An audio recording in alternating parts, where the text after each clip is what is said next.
नमस्कार आप सभी को। अब चित्रात्मक प्रस्तुति में भूगोल विषय की चित्रात्मक प्रस्तुति का अध्ययन आप कर रहे थे और इस क्रम में 2 वीडियो आपको प्राप्त हो चुके हैं और आज उसी के आगे हम बात करने वाले हैं। और आगे बढ़कर आज की चर्चा होगी वो भारत की प्रमुख प्रजातियों और जनजातियों से संदर्भित है। ठीक है, तो भारत की प्रमुख प्रजातियों और जनजातियों से संदर्भित चर्चा आज की इस कक्षा में आपको देखने को मिलेगी। तो जो भी फैक्ट यहाँ पे बताए जाते हैं उसको ध्यान रखना है। प्रयास ये करना है कि इसी कक्षा से ही 100% लेकर जाएं चीज़ों को और बाद में आपको रिवाइज ना करना पड़े। तो सबका प्रयास यही होना चाहिए कि इस कक्षा से मैक्सिमम जानकारी लेकर जाएं कि कुछ भी रिवाइज करने की आवश्यकता ना पड़े। सबसे पहले जो हमने पहले पढ़ा था पिछली कक्षा में केंद्र शासित प्रदेश भारत के राज्यों के बारे में हमने देखा था, तो वहाँ से जुड़े हुए कुछ फैक्ट सबसे पहले हम कर लेते हैं रिकैप में। तो सबसे पहले आपको देखने को मिलता है कि भूभाग की दृष्टि से भारत का सबसे बड़ा संघ राज्य क्षेत्र, यदि हम बात करें भूभाग की दृष्टि से भारत का सबसे बड़ा संघ राज्य क्षेत्र जो है ये आपको लद्दाख देखने को मिलता है। दमन और दीव यदि पूछ लिया जाए कहाँ पर स्थित है तो आपको बताना है क्रमशः गुजरात के बलसाड़ और सोमनाथ जिले में देखने को मिलते हैं। ठीक है, मतलब दमन कहाँ पे है, बलसाड़ जिले में, दीव कहाँ पे है, सोमनाथ जिले में देखने को मिलता है। भारत में केंद्र शासित प्रदेशों की कुल संख्या कितनी है, याद रखना है भारत में केंद्र शासित प्रदेशों की कुल संख्या 8 देखने को मिलती है। इसके अतिरिक्त यदि बात करें दादर और नागर हवेली तथा दमन और दीव पर आधिपत्य किसका था, आपको पता होगा पुर्तगालियों का आधिपत्य था। इसके साथ साथ गोवा पर भी पुर्तगालियों का ही आधिपत्य देखने को मिलता था। अब यहाँ पे प्रजातियों और जनजातियों से संबंधित कुछ तथ्य हैं, जैसे वर्ष 2011 की जनगणना के अनुसार जनजातीय समुदाय नहीं पाए गए। 2011 की जो जनगणना हुई है उसके अनुसार किन राज्यों में जनजातीय समूह नहीं पाए गए हैं। सबसे पहला है पंजाब, पंजाब में जनजातीय समूह नहीं है। दूसरा है हरियाणा, हरियाणा में भी जनजातीय समूह नहीं है। तीसरा है चंडीगढ़, यहाँ भी जनजातीय समूह नहीं है। चौथा है दिल्ली, यहाँ भी जनजातीय समूह नहीं है। और पांचवा है पुडुचेरी, यहाँ भी जनजातीय समूह नहीं है। तो याद रखिएगा टोटल यदि हम बात करें तो टोटल 5 राज्य और केंद्र शासित प्रदेश मिलाकर हैं जहाँ पर वर्ष 2011 की जनगणना के अनुसार जनजातीय समुदाय नहीं पाए गए। इसमें पंजाब, हरियाणा ये 2 राज्य हैं और 3 केंद्र शासित प्रदेश हैं जिनमें चंडीगढ़, दिल्ली और पुडुचेरी देखने को मिलता है। तो टोटल 3 आप कह सकते हो। सिर्फ इतना याद रखो कि 5 राज्य और केंद्र शासित प्रदेश मिलाकर हैं पंजाब, हरियाणा, चंडीगढ़, दिल्ली और पुडुचेरी। ठीक है, आगे बढ़ते हैं। अगला है जनसंख्या की दृष्टि से भारत का दूसरा सबसे बड़ा जनजातीय समूह कौन सा है। तो भारत का दूसरा सबसे बड़ा जनजातीय समूह है गोंड जनजातीय समूह। यदि पूछ लिया जाए भारत का सबसे बड़ा जनजातीय समूह कौन है तो भारत का सबसे बड़ा जनजातीय समूह है भील, दूसरे स्थान पर आता है गोंड। अब हम राज्यवार जनजातियों को देखेंगे और यहाँ से प्रश्न आपकी परीक्षाओं में अनिवार्य रूप से बनते हैं। यहाँ से प्रश्न अनिवार्य रूप से आपको देखने को मिलते हैं। जो मैं बताऊंगा उसको सिर्फ और सिर्फ देखते हुए चलना है। प्रश्नों की PDF आप यदि अभी वीडियो देख रहे हैं तो आपको मिल पाएगी। कहाँ पर मिल पाएगी, आपको टेलीग्राम ग्रुप में देखने को मिल जाएगी। लेकिन यदि आप बाद में देखते हैं तो इसकी कोई गारंटी नहीं है। ठीक है, अब सबसे पहली बात लद्दाख, लद्दाख की बात करते हैं जब हम, तो लद्दाख में जो जनजातीय समूह है वो है बकरवाल और चांगपा। तो याद रखिएगा बकरवाल और चांगपा जनजातीय समूह लद्दाख से। जम्मू कश्मीर की जब बात जम्मू कश्मीर की बात करते हैं तो डोगरा जनजातीय समूह जम्मू कश्मीर से। फिर हिमाचल प्रदेश की बात करते हैं तो गद्दी और गुज्जर, इसको साथ साथ नोट करते जाइए। ठीक है, साथ साथ नोट करते जाइए तो आपके लिए बेहतर रहेगा। गद्दी और गुज्जर हिमाचल प्रदेश। उत्तराखंड की बात करते हैं तो भोटिया, बुक्सा, जौनसारी, थारू, जौनसारी, बुक्सा और भोटिया ये उत्तराखंड में देखने को मिलते हैं। फिर इसके बाद बात आता है राजस्थान। राजस्थान में सहरिया, मीणा, भील, गरासिया और मेरात, गरासिया, भील, मीणा और सहरिया ये राजस्थान में देखने को मिलते हैं। उत्तर प्रदेश में बात करें तो थारू देखने को मिलते हैं और अगारिया देखने को मिलते हैं। बिहार की जब बात करते हैं, बिहार में आपको बैगा देखने को मिलते हैं। ठीक है। झारखंड की जब बात करते हैं, संथाल, मुंडा, उराव और हो। संथाल, मुंडा, उराव और हो, ये जनजातियां जो हैं ये आपको झारखंड में देखने को मिलती हैं। मेघालय पहुंच जाइए, मेघालय में आपको आगामी और खासी देखने को मिलती हैं। मणिपुर यदि आप चले जाएं, कुकी जनजाति देखने को मिलती है, लुसाई देखने को मिलती है। असम में आप चले जाएं तो असम में आपको बोडो देखने को मिलते हैं। अरुणाचल प्रदेश चले जाएं, ठीक है, तो आपको मिकिर देखने को मिलते हैं, डफला देखने को मिलती हैं, मिसमी देखने को मिलती हैं। विशेष रूप से जब पूर्वोत्तर में आप जाते हैं तो पूर्वोत्तर में जो जनजातियां हैं उनके नाम वहाँ के स्थानीय पहाड़ियों के आधार पर रखे गए, तो ये चीज़ें आपको देखने को मिलती हैं। फिर आप गुजरात यदि जाते हैं तो यहाँ पे भील और डाफर 2 जनजाति देखने को मिलती हैं। महाराष्ट्र जाते हैं तो कोली और बार्ली, ये 2 जनजातियाँ देखने को मिलती हैं। मध्य प्रदेश में बात करें तो बंजारा, गोड़ और कोल देखने को मिलते हैं। छत्तीसगढ़ में जाते हैं तो कोरबा देखने को मिलते हैं। उड़ीसा में यदि आप रहते हैं तो यहाँ पर यदि हम बात करें उड़ीसा में तो यहाँ पे आपको देखने को मिलते हैं भूमिज, भुइया और खोंड देखने को मिलते हैं, ठीक है। इसी प्रकार से आंध्र प्रदेश में जब आप बात करते हैं तो बंजारा, गोंड, कोया देखने को मिलते हैं।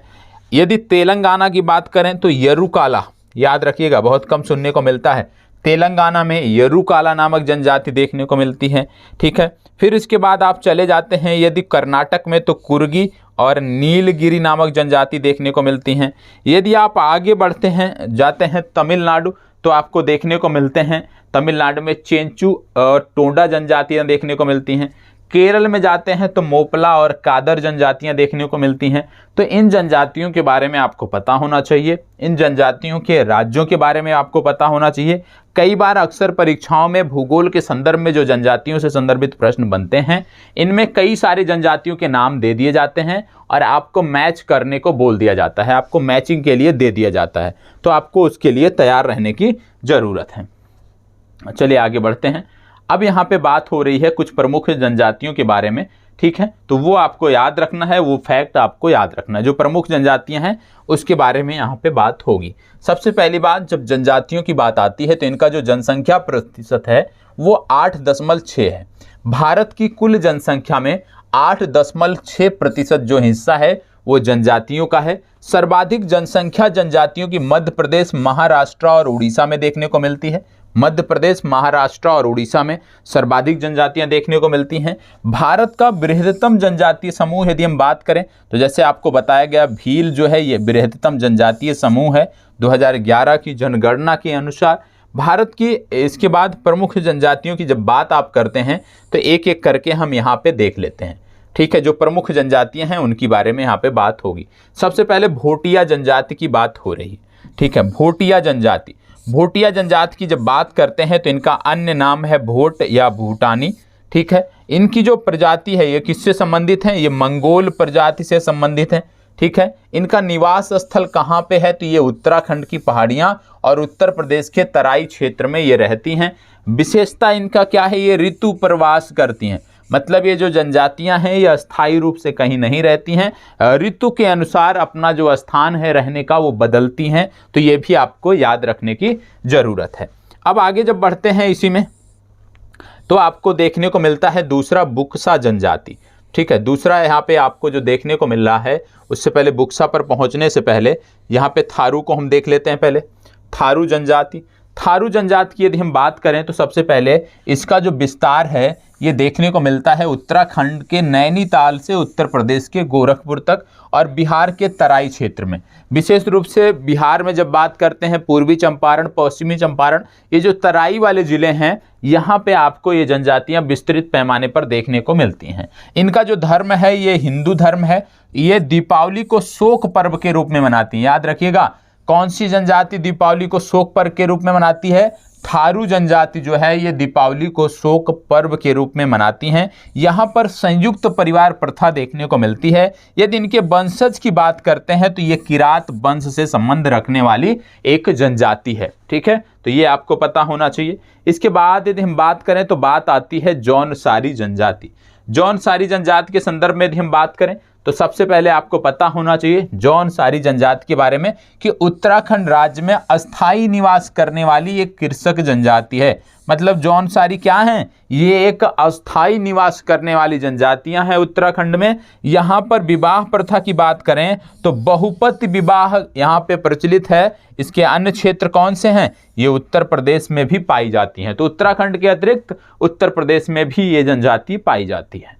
ठीक है, चलिए आगे बढ़ते हैं। अब यहाँ पे बात हो रही है बुक्सा जनजाति की। किसकी बात हो रही है? बुक्सा जनजाति की। अब बुक्सा जनजाति की जब बात आप करते हो तो यहाँ पे आपको सबसे पहले कोई भी जनजाति जब हम देखते हैं तो उसका स्थान देखते हैं कि किस स्थान विशेष पर पाई जाती है।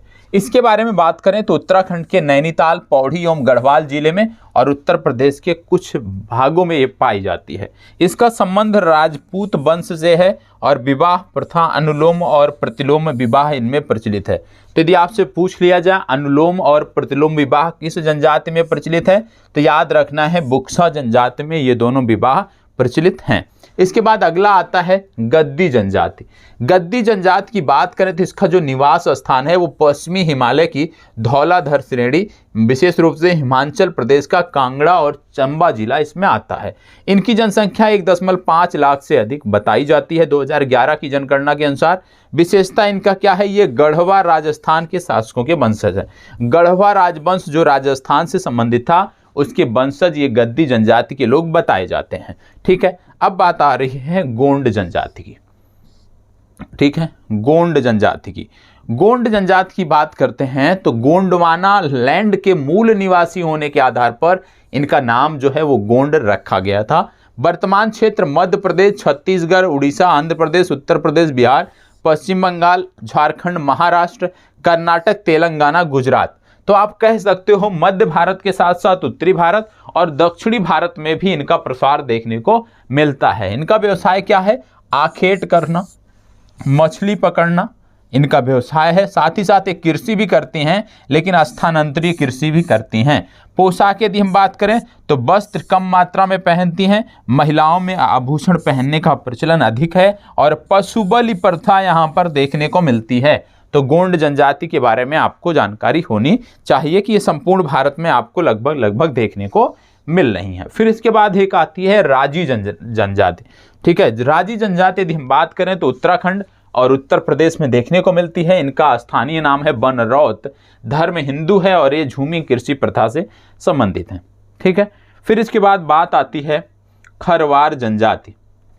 ठीक है, खरवार जनजाति। खरवार जनजाति की बात करें तो इसका निवास स्थान उत्तर प्रदेश, विशेष रूप से गाजीपुर, बलिया, देवरिया, सोनभद्र और वाराणसी क्षेत्र हैं।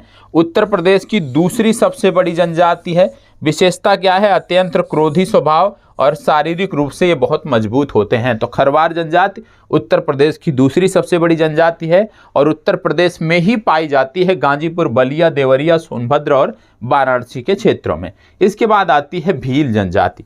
भील जनजाति की बात करें, इसका भी निवास स्थान गुजरात, मध्य प्रदेश, छत्तीसगढ़, त्रिपुरा, कर्नाटक, राजस्थान, महाराष्ट्र, तेलंगाना, आंध्र प्रदेश। तो आप इसमें भी देख रहे होंगे कि ये जनजातियां पूर्वोत्तर भारत में भी पाई जा रही है। कहाँ पे? पूर्वोत्तर भारत के त्रिपुरा में पाई जा रही है। ठीक है, इसका संस्कृति क्या है? याद रखिएगा, घूमर नृत्य। घूमर नृत्य का विशेष महत्व है। तो कौन सी जनजाति है जो घूमर नृत्य से संबंधित है? भील जनजाति है जो घूमर नृत्य से संबंधित है, याद रखना है। उत्पत्ति, भील शब्द कहाँ से हुआ? तमिल भाषा के बिल्लुअर शब्द से इसकी उत्पत्ति हुई है, जिसका अर्थ होता है धनुषकारी। ठीक है, तो ये जनजातियां हो गई। इसके बाद यदि हम आगे बढ़ते हैं तो आपको देखने को मिल रहा है मुंडा जनजाति और संथाल जनजाति। अब इन दोनों के बारे में भी हम देख लेते हैं। सबसे पहले संथाल जनजाति। जब हम बात करते हैं संथाल जनजाति के बारे में तो इनका निवास स्थान कहाँ है? संथाल परगना क्षेत्र। मतलब ये जो जनजातियां हैं ये संथाल परगना क्षेत्र में रहती हैं। और आपकी जानते हैं कि संथाल विद्रोह भी आपने पढ़ा होगा, काफ़ी महत्वपूर्ण विद्रोह है और अक्सर बिहार हो गया, झारखंड हो गया, छत्तीसगढ़ हो गया, यहाँ की परीक्षाओं में एक अनिवार्य प्रश्न के रूप में ये पूछा भी जाता है। वर्तमान निवास कहाँ है? बिहार, त्रिपुरा, पश्चिम बंगाल, झारखंड, उड़ीसा। ठीक है, शारीरिक रचना क्या है? ये द्रविड़ समुदाय के अनुरूप हैं और इनका मुख्य आहार है चावल। ये तो हो गई संथाल जनजातियाँ। फिर बात आती है मुंडा जनजाति। मुंडा जनजाति की बात करें तो निवास स्थान है झारखंड, पश्चिम बंगाल, छत्तीसगढ़, मध्य प्रदेश, त्रिपुरा, ओडिशा एवं बिहार। ये सरहुल त्यौहार मनाते हैं और ये अपने आप में महत्वपूर्ण है। आपसे पूछा जा सकता है कौन सा जनजाति है, कौन सी जनजाति है जो सरहुल त्यौहार मनाती है, तो आपको बताना है मुंडा जनजाति है जो सरहुल त्यौहार मनाती है। इनके अन्य त्यौहार भी हैं जैसे सोहरई, सरहुल, कर्मा, फागु, भागे, ये इनके त्यौहार हैं। इनका एक फूलों का भी त्यौहार होता है जिसको बोलते हैं सरहुल त्यौहार। तो सरहुल त्यौहार को विशेष रूप से फूलों का भी त्यौहार कहते हैं और ये मार्च और अप्रैल में मनाया जाता है। ये मुंडा जनजाति से संबंधित है। आगे बढ़ते हैं। अगला आपको यहाँ पे देखने को मिल रहा होगा कुछ छोटी छोटी जनजातियाँ जो कि आपके लिए महत्वपूर्ण हैं। विशेष रूप से अंडमान निकोबार की जो जनजातियाँ हैं वो निश्चित रूप से महत्वपूर्ण हैं। अब इसमें आपको देखने को मिल रहा होगा एक जनजाति भूटिया। भूटिया जनजाति, आपने एक खिलाड़ी का नाम सुना होगा, भारत के फुटबॉलर रहे हैं, फुटबॉल टीम के कैप्टन भी रहे हैं, बाईचुंग भूटिया। बाईचुंग भूटिया आप जानते हैं, इनके नाम पे एक खेल स्टेडियम भी बना है फुटबॉल का जो सिक्किम में है। तो ये जो जनजाति है ये सिक्किम, पश्चिम बंगाल और त्रिपुरा में पाई जाती है। ठीक है। उत्तराखंड की सबसे बड़ी जनजाति कौन है? थारू जनजाति है। गद्दी, लद्दाखी, गुज्जर, बकरवाल कहाँ से हैं? ये मुख्य रूप से धौलाधार श्रेणी में पाए जाते हैं। उत्तर प्रदेश का सबसे बड़ा जनजातीय समूह कौन सा है? गोंड। प्रोटो ऑस्ट्रेलाइड प्रजाति से संबंधित जनजाति कौन सी है? संथाल जनजाति। ठीक है। अब बात हो रही है कोरबा जनजाति के बारे में। कोरबा जनजाति क्या है? मुख्यतः झारखंड एवं छत्तीसगढ़ राज्यों में पाए जाते हैं। इनका आहार कंदमूल, फल होता है। फिर बात आती है ओंगे जनजाति। अब यहाँ से ध्यान दीजिएगा थोड़ा सा। ओंगे जनजाति जो है ये लघु अंडमान द्वीप का पश्चिमी हिस्सा जो है वहाँ पर पाई जाती है और निग्रीटो प्रजाति से ये संबंधित है। अगला आपको पता होगा सोमपेन जनजाति। सोमपेन जनजाति की जब बात करते हैं तो इसका निवास स्थान जो है ये अंडमान एवं निकोबार द्वीप समूह है, मुख्यतः ग्रेट निकोबार द्वीप समूह है और ये प्रजाति जो है ये मंगोलाइड प्रजाति के समीप है। इसके बाद है सेंटिनली जनजाति। ये काफ़ी चर्चा में भी थी, आपको पता होगा। सेंटिनली जनजाति जो है ये उत्तरी सेंटिनेल द्वीप पर पाई जाती है, अंडमान निकोबार द्वीप की एक जनजाति है। फिर आती है ग्रेट अंडमानी जनजाति। ग्रेट अंडमानी जनजाति भी अंडमान द्वीप पर पाई जाती है। तो विशेष रूप से अंडमान द्वीप और लक्षद्वीप की जो जनजातियां हैं वो प्रमुख रूप से आपको याद करने की ज़रूरत है, याद रखने की ज़रूरत है। चलिए आगे देख लेते हैं। अब बात आती है कोल जनजाति की। कोल जनजाति की जब बात करते हैं तो बिहार, छत्तीसगढ़, उड़ीसा, झारखंड, मध्य प्रदेश, महाराष्ट्र में पाई जाती है। मुख्य व्यवसाय इनका जो है ये कृषि होता है। अगला बात करते हैं नागा जनजाति की। नागा जनजाति के बारे में बात करें, नागालैंड, मणिपुर, अरुणाचल प्रदेश में पाई जाती है। ठीक है। झूमिंग कृषि से संबंधित है। ठीक है। और अधिकांशतः ये नग्न अवस्था में रहते हैं। याद रखिएगा, नागा जनजाति के अधिकांश जो सदस्य हैं वो हमेशा अधिकांशतः नग्न अवस्था में रहते हैं। इसके बाद आता है चांग्या जनजाति। चांग्या जनजाति कहाँ पे है? इसका निवास स्थल लद्दाख है। ठीक है। जंस्कर क्षेत्र में पाई जाती है। प्रजाति क्या है? ये तिब्बतीय प्रजाति समूह की अर्ध खानाबदोश जनजाति है। ठीक है। फिर खासी जनजाति, आप जानते हैं खासी जनजाति की बात करें तो मेघालय, असम, मिजोरम, मुख्यतः में मिजोरम में पाई जाती है और झूमिंग कृषि प्रथा से ये संदर्भित है। फिर है मंगानियर जनजाति। मंगानियर जनजाति, ये कौन है? मंगानियर जनजाति ये राजस्थान के रेगिस्तान में रहती है। इस्लाम धर्म को मानने वाली जनजाति है। संगीत के लिए ये विख्यात है। अन्य क्षेत्र पाकिस्तान का सिंध प्रांत है। ठीक है। तो ये जनजातियों के बारे में आप देख रहे हैं। अब कुछ और जनजातियां हैं जो आपको पता होना चाहिए। तो जनजातियों की चर्चा मुख्य रूप से आज हम देख रहे हैं और ये पता होना चाहिए क्योंकि अक्सर प्रश्न पूछे जाते हैं। फिर बात आती है टोडा जनजाति की। टोडा जनजाति का निवास क्षेत्र है नीलगिरी की पहाड़ियाँ। अन्य नाम है टोडी या टूडा। मान्यता है आर्यों के वंशज हैं ये और मुख्य व्यवसाय इनका पशुचारण है। बहुपति विवाह इनमें प्रमुख है। ठीक है। अब यहाँ पे झारखंड की प्रमुख जनजातियाँ दी हुई हैं। झारखंड की प्रमुख जनजातियों में बात करते हैं तो बैगा आता है, असुर आता है, खरवार आता है, खोंड आता है, बिरहोर आता है, सोरिया आता है, खरिया आता है, भूमिज आता है, हो आता है और उरांव। ये झारखंड की प्रमुख जनजातियां हैं। ठीक है। इसके बाद जब हम आगे बढ़ते हैं तो आपको देखने को मिल रहा होगा राजस्थान की प्रमुख जनजातियां। राजस्थान की जनजातियों में पटेलिया, भील, मीणा, सहरिया, गसारिया और दमोर आते हैं।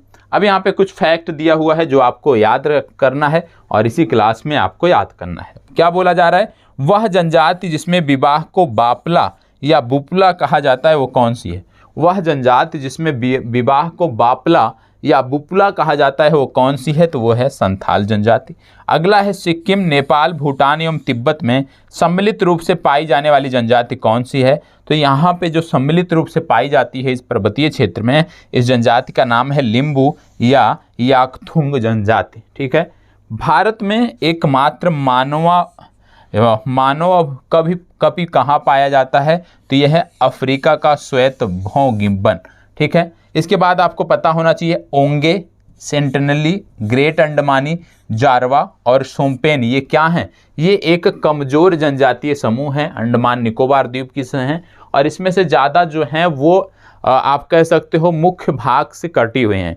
ये लोगों से मिलना पसंद नहीं करते हैं, जंगलों में ही रहते हैं, आखेट करते हैं। लेकिन आज के समय में जो अधिकांश जनजातियां हैं वो आखेट बंद कर चुकी हैं। राज्य सरकार जो है, जो केंद्र सरकार है, वो उनको एक सुरक्षित स्थान में उनको रखती है और उस क्षेत्र में आम आदमी का प्रवेश पूरी तरह से वर्जित होता है।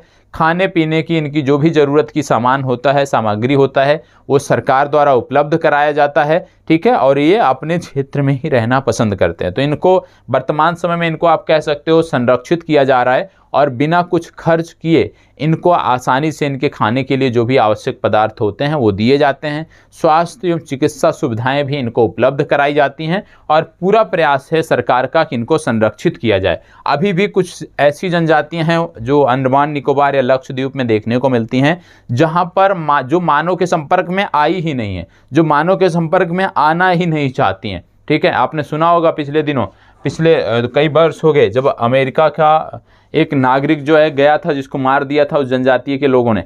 तो आप बहुत सारी जनजातियां ऐसी हैं जो अभी भी अंडमान निकोबार के विभिन्न छोटे छोटे द्वीपों पर रहती हैं, जो अभी भी मानो आप कह सकते हो से आम आदमी से बहुत दूर हैं और सरकार के जो प्रयास हैं वहाँ तक नहीं पहुँच पाए हैं।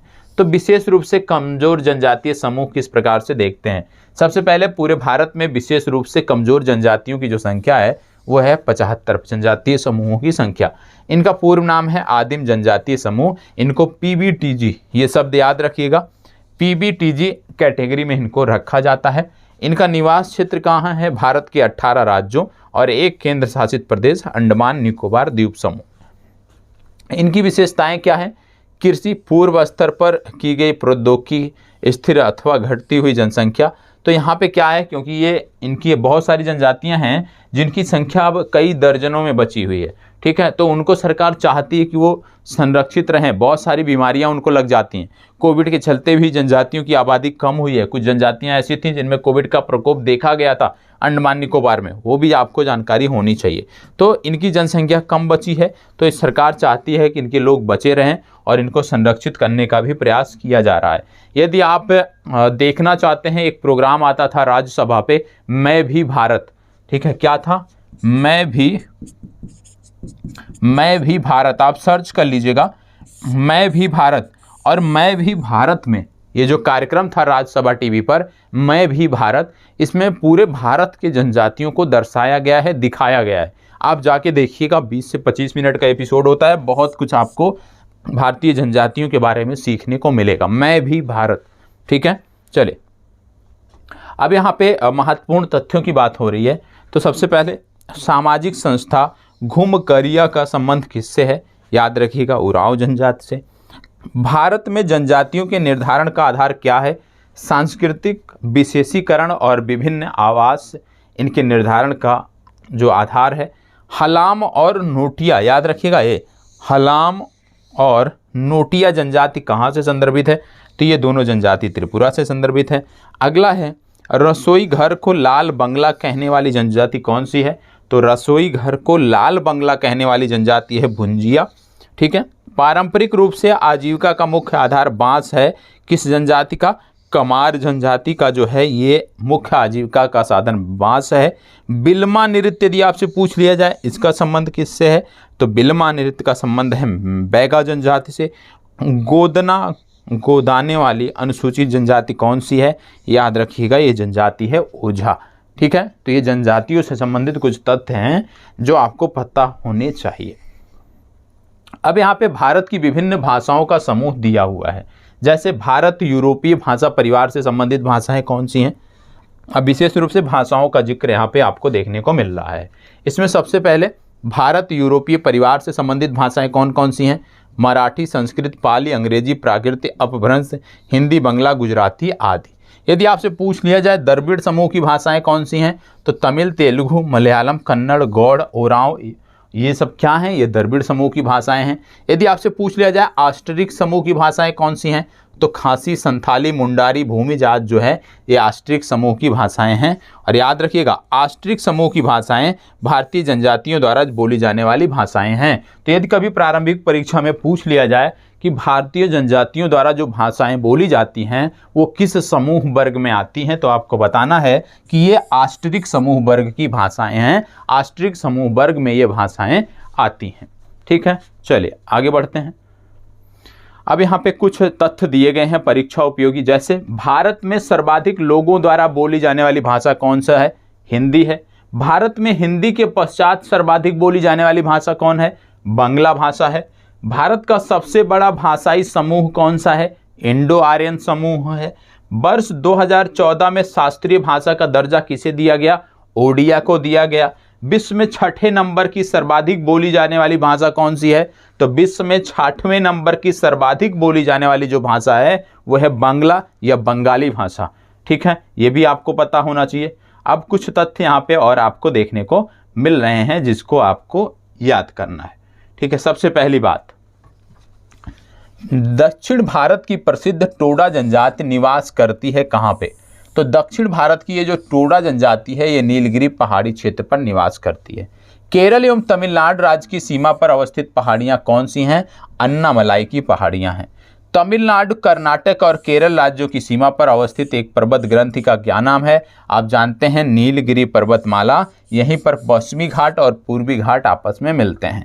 दक्षिण भारत की सर्वोच्च पर्वत चोटी कौन सी है, अनाईमुड़ी अन्नामलाई पहाड़ी पर स्थित है। झारखंड के गिरिडीह जिले में स्थित पहाड़ी कौन सी है, झारखंड के गिरिडीह में पारसनाथ हिल आपको देखने को मिलता है। नर्मदा एवं ताप्ती नदियों के मध्य कौन सी श्रेणी स्थित है, सतपुरा श्रेणी स्थित है। ब्लू माउंटेन के नाम से किसे जाना जाता है, नीलगिरी पहाड़ी को ब्लू माउंटेन के नाम से जाना जाता है। इसके बाद क्या दिया है यहाँ पे कुछ अन्य तथ्यों में, यूनेस्को द्वारा वर्ष 1988 में प्राकृतिक महत्व की विश्व धरोहर के रूप में किसको संरक्षित किया गया, नंदा देवी राष्ट्रीय उद्यान उत्तराखंड। वर्ष 2016 में यूनेस्को द्वारा मिश्रित वर्ग के अंतर्गत विश्व धरोहर स्थल के रूप में किसे संरक्षित किया, कंचनजंगा को संरक्षित किया, कंचनजंगा राष्ट्रीय उद्यान को संरक्षित किया। अगला है उद्गम मंडलम या ऊटी नामक पहाड़ी कहाँ स्थित है, ये नीलगिरी पर्वत श्रेणी पर स्थित है, इसको भी आपको याद रखना है। अगला है प्रथम भारतीय महिला जो 1984 में एवरेस्ट शिखर पर चढ़ने में सफल हुई थी कौन है, बछेंद्री पाल हैं। 2 बार माउंट एवरेस्ट पर विजय प्राप्त करने वाली महिला कौन है, संतोष यादव हैं, इनका भी नाम आपको याद रखना है। ठीक है, और आपको पता होगा इसकी चर्चा हमने पूर्व की कक्षा में कर ली है, क्योंकि यहाँ पे ग्लेशियरों की बात हो रही है और इनकी चर्चा हमने पहले वाली कक्षा में कर ली है। तो आज की जो हमने कक्षा देखी है उसमें विशेष रूप से हमने जनजातियों को देखा और जनजातियों के साथ साथ भारत के भाषाई समूह को देखा कि कौन कौन सी भाषा किस भाषाई समूह में आती है। और हमने समझा कि जनजातियों द्वारा जो भाषा बोली जाती है, जनजातीय भारत की जो प्रमुख भाषाएं बोलती हैं वो किस समूह की भाषाएं हैं, वो आष्ट्रिक समूह की भाषा है, ये आपको कभी नहीं भूलना है। ठीक है, यदि हम बात करें भारतीय यूरोपीय परिवार की भाषा तो मराठी, पाली, प्राकृत, हिंदी, बांग्ला, गुजराती जो आमतौर पे आप कह सकते हो उत्तर भारत में बोली जाती हैं वो सभी की सभी भारत यूरोपीय परिवार की भाषाएं हैं। जो दक्षिण भारत की भाषाएं हैं वो द्रविड़ समूह की भाषाएं हैं और जो जनजातियों द्वारा बोली जाने वाली भाषाएं हैं वो आष्ट्रिक समूह की भाषाएं हैं। तो इसको आप अच्छे से कंठस्थ कर लीजिएगा। इसकी PDF यदि आप 1-2 दिन में देख रहे हैं तो PDF की उम्मीद करिएगा, अन्यथा PDF की उम्मीद नहीं करना है। PDF आपको इस वीडियो के डिस्क्रिप्शन में एक लिंक दिया होगा टेलीग्राम का, वहाँ पे आपको मिल जाएगा। आज़ाद BPSC मोबाइल ऐप पर भी PDF उपलब्ध है। ठीक है, धन्यवाद, बहुत बहुत आभार। याद अवश्य कर लीजिएगा जो फैक्ट यहाँ पे बताए गए हैं जनजातियों के बारे में, यहाँ से प्रश्न बनते हैं और आपके गलत नहीं होने चाहिए। ठीक है, चलिए।